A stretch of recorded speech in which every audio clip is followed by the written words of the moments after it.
Hello students.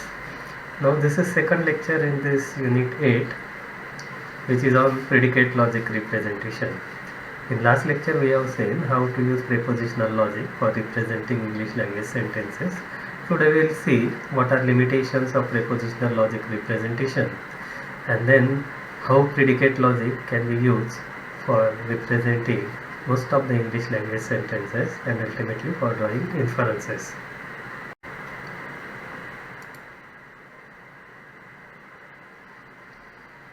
In last lecture we have seen applications of logic in artificial intelligence.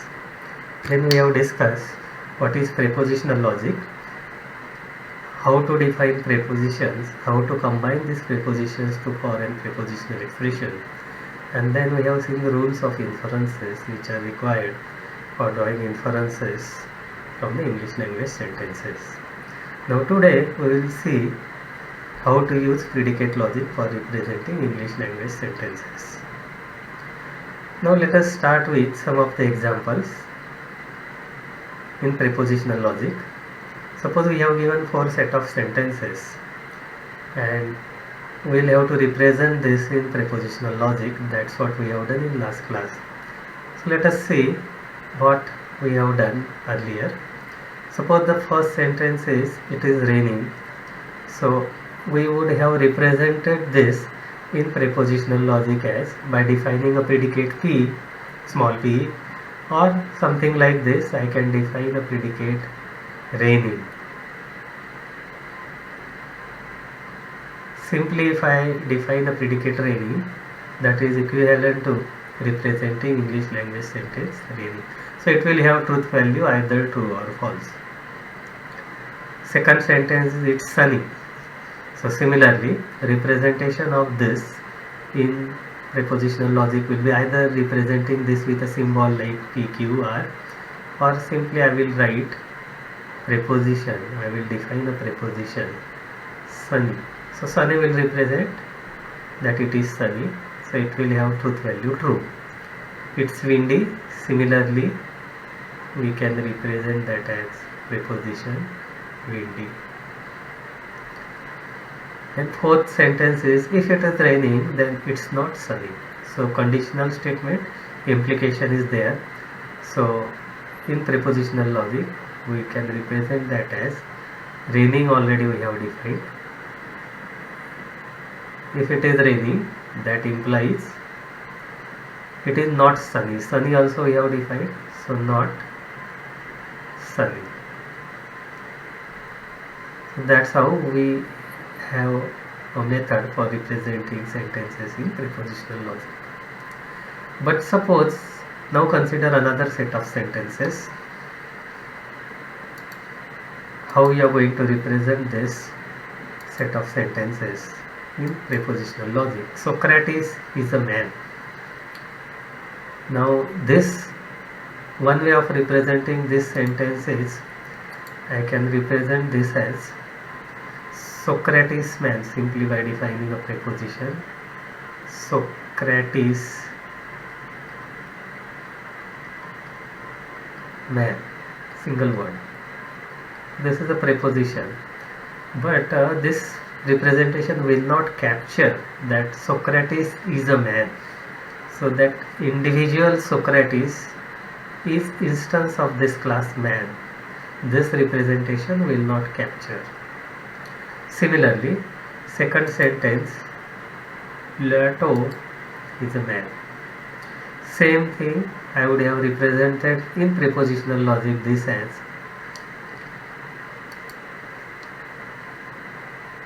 Plato man. So its truth value is true, but again same thing, this will not capture that it's a instance of this man. Come to the third sentence, all men are mortal. So implication is there. In prepositional logic we have to represent this like men, suppose, okay, same convention will use capital letters. So man, all main we will represent that as main. Implication mortal. Main implies mortal. Now this particular representation also has one problem. All main, that means everybody, are mortal. So this is not capturing, main is not capturing that everybody is mortal. It is simply defining main which has truth value true or false. So this is limitation of prepositional logic representation, that this logic will not be able to capture quantified statements or quantified situations. We are not able to represent all main, or we are not able to represent that this Plato is an instance of this man, class man. Therefore we have predicate logic. In predicate logic we have quantifiers along with which you can represent arguments with the predicates. So we have variables, we call them arguments in predicate logic. In addition to what we have in prepositional logic, we have prepositions, connectives, and or not implication. In addition to that, we will have variables so that you can define instances, constants, you can generalize, and along with that we have two quantifiers, like in predicate logic we have quantifier for all and there exist. So for all, generalized universal quantifier, and this there exist is universal existential quantifier. So we define it in this way: for all x, so for all values of x, some predicate px is true. So this x is an argument which is a variable, that this is head of a predicate we call it. So all x, so quantified variable, or sometimes you may have to define there exists y, that means for specific instance of this variable y for which suppose this px is true. So we have this existential quantifier. So in predicate logic we have arguments, you can define more than one argument, as well as quantifiers, so that you can represent quantified sentences. Now let us come over here. Suppose we have to represent this sentence: Socrates is a man. So we have seen how to do that in prepositional logic, which had some limitation. In predicate logic we are going to represent that as man Socrates. So this Socrates, you are going to define that as an argument which is a constant, and man is a predicate which is taking this constant as an argument. So this is defining that Socrates is a man. Similarly the case Plato is a man. So same way we will represent that in predicate logic as this Plato, man Plato, that means Plato is a man. All men are mortal. So quantification is there for all x. If x is a man, that implies conditional is there, x is mortal. So in predicate logic same thing we can represent now correctly by introducing this for all quantifier along with variable. So now this is correctly representing original set of sentences. So this is how predicate logic you can use for representing most of the simple English language sentences. So we have quantifiers as we have seen, and these quantifiers along with variables that is used for representing English language sentences. Now predicate logic expression is very similar to prepositional logic expression, which will contain variables, quantifiers, connectives, and or not implication, and that will be used for representing English language sentence. So it is called as first order logic, and that it covers predicates as well as quantification. Now this predicate logic you can use for finding out a proof. If you have given set of statements in English language, and if you have to prove or disprove certain goal, then you can use this predicate logic representation, and certain manipulations you have to carry out on the original set of sentences, and then a proof procedure can be applied on that. So basically in this particular procedure we have given a knowledge base which consists of set of facts in English language. So we convert that into predicate logic representation. Then certain goal that you will have to prove, that goal will be given, or certain question you may ask on that knowledge base. So goal will be given and we have a set of facts, and we will use inference rules for proving or disproving the corresponding goal or to answer the corresponding question. Now we apply this inference rule repeatedly until you prove or disprove that particular goal. Now you can write a computer program for this purpose, and you can automate this procedure. That's why it is of our interest in computer science, this predicate logic and its inference mechanism. Now let us first practice some of the examples how to convert given set of statements into predicate logic form. So we have given 8 sentences. First sentence is Marcus was a man. Second sentence, Marcus was Pompeian. Third, all Pompeians were Romans. Fourth, Caesar was a ruler. Fifth, all Romans were either loyal to Caesar or hated him. Sixth, everyone is loyal to someone. Seventh, people only try to assassinate rulers they are not loyal to. And eighth sentence is Marcus tried to assassinate Caesar. So what we are going to do, we are going to convert these sentences into predicate logic representation form so that computer will understand your representation. So this is the example taken from Rich and Nair's book, which is on page number 100. So let us convert it into predicate logic form. First sentence is Marcus was a man. So simple sentence. In predicate logic we will represent that as a single predicate, man, and argument is Marcus, which is constant. Come to the second sentence now. First sentence already we have done. Second sentence. Second sentence is Marcus was a Pompeian. So again it's a simple sentence. Here single predicate, Pompeian is the head of a predicate. You can use symbol in place of Pompeian also, but you have to keep it consistent throughout your representation, and argument will be Marcus. So Marcus was a Pompeian. That's how your representation will be in predicate logic.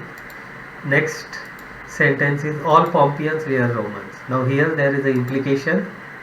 Now all Pompeians, if something is Pompeian, then that is Roman. So we have to introduce quantifier out here. For all x, if x is Pompeian, so same way that we have represented earlier, if this x is Pompeian, that implies this x is Roman. So I will define that as Roman predicate. This x is Roman. All Pompeians were Roman. For all x, if x is Pompeian, that implies x is Roman. Last sentence on this page, that is fourth one, Caesar was a ruler. Its representation in predicate logic will be simple single predicate, Ruler we will introduce as a predicate, ruler, and constant is Caesar, C-A-E, Caesar. So Caesar is an argument to this predicate ruler. Fifth sentence, all Romans were either loyal to Caesar or hated him. All Romans. Implication is there, all Romans, that implies they are either loyal to Caesar or they hate Caesar. So let us represent this in predicate logic form. All Romans, I will introduce out here again quantifier with a variable x. For all x, if x is Roman,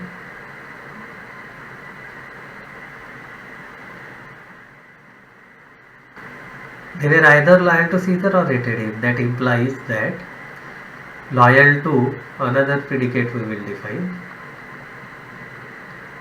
Who is loyal to what? All Romans were either loyal to Caesar, Romans, so x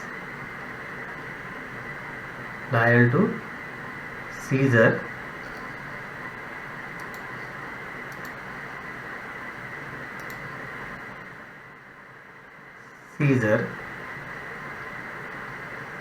or x hates Caesar. So introduce another predicate hate, x hate Caesar. For all x, if x is Roman, that implies x is either loyal to Caesar or x hates Caesar. All Romans were either loyal to Caesar. Sixth sentence, everyone is loyal to someone. Everyone, someone. Quantification is there. For all x, everyone. To represent everyone, introduce a quantifier, quantified variable for all x. Everyone is loyal to someone. Someone is specific. For all x, so here you have to introduce another existential quantifier. There exists y, that is representing someone. First, for all x is representing everyone. Specific instance, that is represented by there exists y. For all x, there exists a y such that loyal to already we have defined. Same way you have to define here also. Who is loyal to whom? Everyone is loyal to someone. Everyone means x and someone means y. So this is how this is representing that everyone is loyal to someone. Come to the seventh sentence. People only try to assassinate rulers they are not loyal to. No, people means man. If I write here people x, system will not be able to find out people and man are same. So while representing itself, I am taking care. People means man. Otherwise, we will have to define another statement that people means man and man means people. So to avoid that, here I am defining that as a man. For all x, if x is a man, people only try to assassinate rulers they are not loyal to. So what is ruler? For all x, if x is a man, so rulers are also there.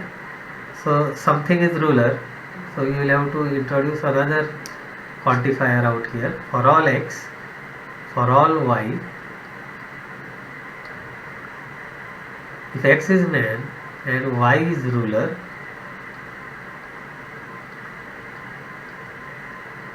people only try to assassinate rulers. X is a man and y is a ruler, and if x to try to assassinate y. So try to assassinate, you can define that as a predicate. Assassinate. So I will define simply try to assassinate in this way. Assassinate. Or since this is our first example, we will write it completely. Assassinate. No? Spelling correct.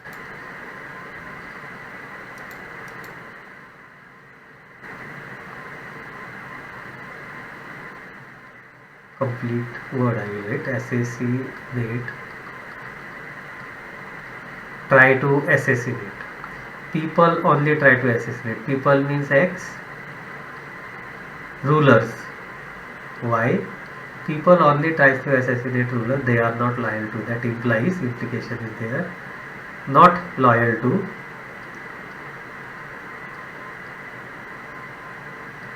That implies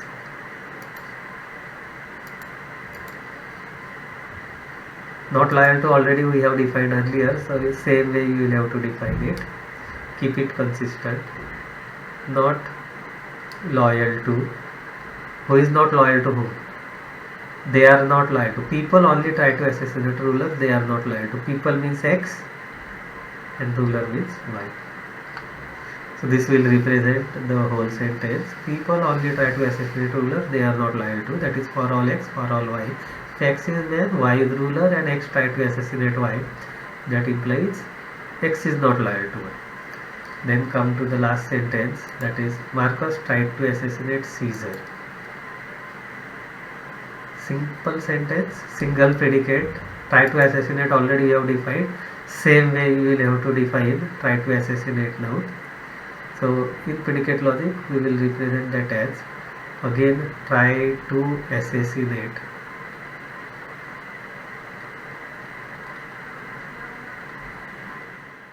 Who? Marcus tried to assassinate Caesar. Marcus, comma, Caesar. So single predicate will take care of representing this sentence. So this is how we can represent English language sentences into predicate logic form. So let us observe these representations. Here, look at this.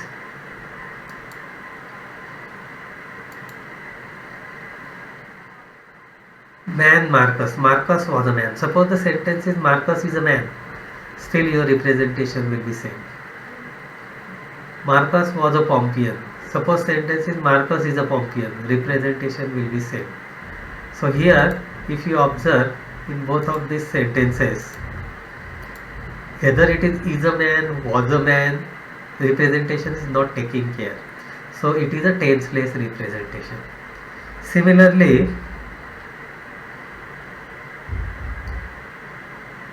look at this sentence. All Romans were either loyal to Caesar or hated him. Now this or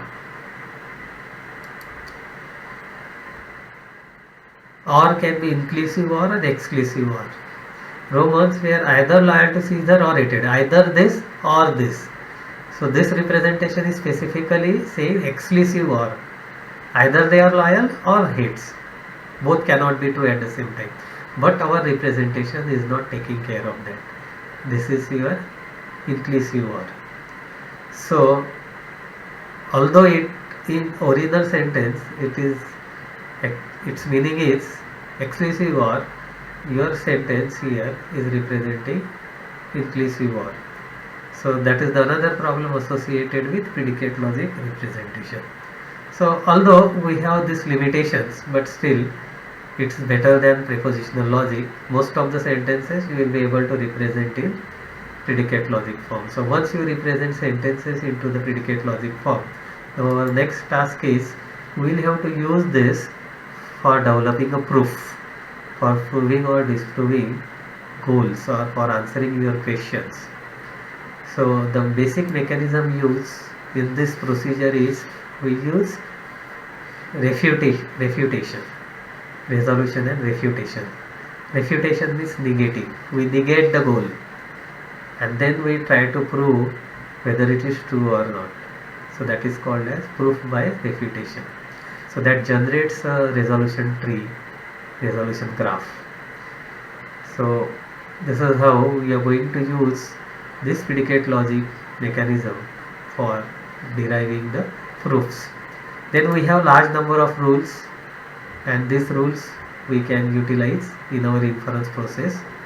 So inference rules we have seen in while discussing prepositional logic first lecture in unit 8. So those rules can be used during our proofs. Then which rule should be selected in our proof, then that is not as such very important. You can go on because it's an automated procedure. You repeat this until you get a contradiction, and then you can stop. So that procedure which we use for proving or disproving goal, inference mechanism, that is called as resolution mechanism. So resolution is a single rule of inference that can be operate efficiently on special form of sentences. So what are the special form of sentences? What is the meaning of this special form of sentences? This is called as standard form. Basically what is it? It's a standard form. Standard form is also called as clausal form. So your system will not understand inconsistencies in different representations.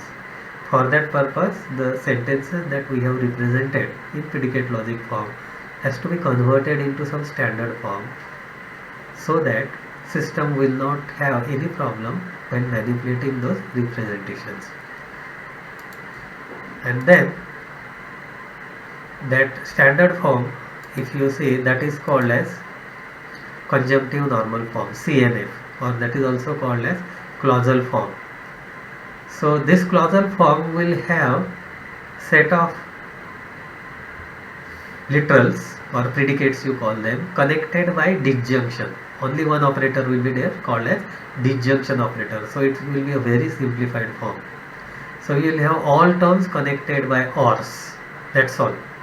And only operator along with this OR operator will be unary operator, not operator.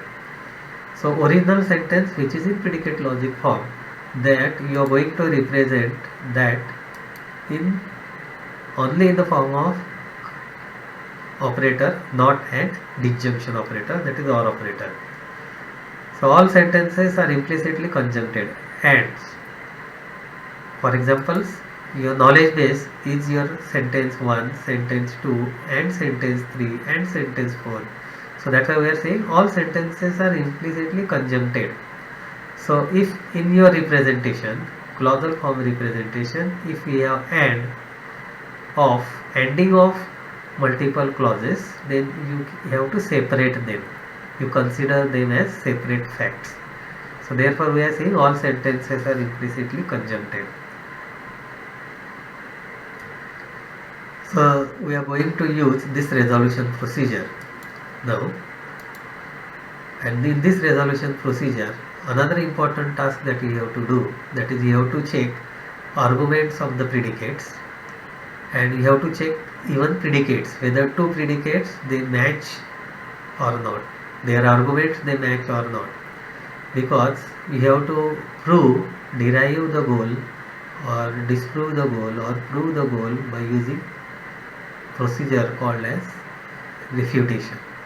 And the basic principle used is principle of contradiction, and that principle of contradiction says that P and not P cannot be true at the same time.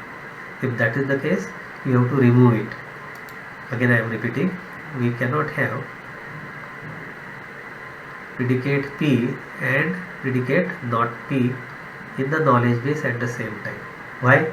Because if P is true, suppose P is 1, not P will be 0, so 1 and 0, this is equivalent to 0. Another possibility, if P is 0, not P will be 1, ending of this, that will generate 0. So this is always false. If you have such pairs in your resolution, then some problem is there, either P should be there or not P should be there. We don't know which one is correct, simply you remove it from the procedure. So that's why you need to find out two predicates, one from one clause and another one from another clause, in such a way that they are contradictory predicates. So for that purpose you need a mechanism, and that mechanism is called as resolution unification mechanism.